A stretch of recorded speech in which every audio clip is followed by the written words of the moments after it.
طالبانو ته د بلوڅانو نیول جنجال جوړ کړ. بلوڅ جنګیالي او طالبانو ته سخت ګواښ وکړ. جزئیات همدلته وګورئ او چینل سبسکرایب کړئ.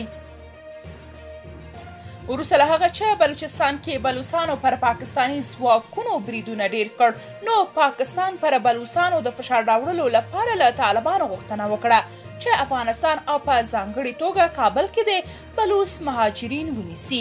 دا چې پاکستان اوس هم پر طالبانو کافي اندازه نفوذ لري، نو د خپل نفوذي کسانو په مرسته یې کابل کې یو شمېر بېګناه بلوڅان ونیوه او زنداني یې کړ، چې د طالبانو یاده کړه د لر او بر افغانانو د سختو نیوکو سره مخ شو. یو شمېر خلکو طالبانو ته د پیغور په ډول وویل چې ملا عمر د یو عرب میلمه د نه سپارلو لپاره ټول هیواد پر امریکا او ناټو خراب کړ. سلګونه زره کسان ووژل شو او زخمی شول.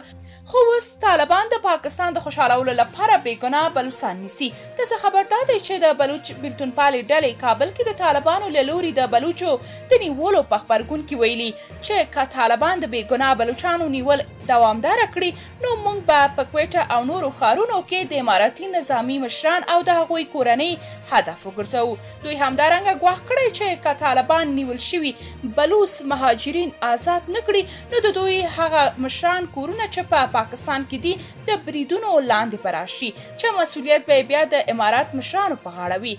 هیره دې نه وي چې تر دې وړاندې یو شمېر بلوڅ فعالانو هم له طالبانو غوښتي وو چې د دوی کسان د ملګري ملتونو د دفتر کې ثبت دي او په قانوني توګه افغانستان کې ژوند کوي. نو طالبانو ته نه ده پکار چې د پاکستان خوشحالولو لپاره د بېګناه بلوڅان ونیسي.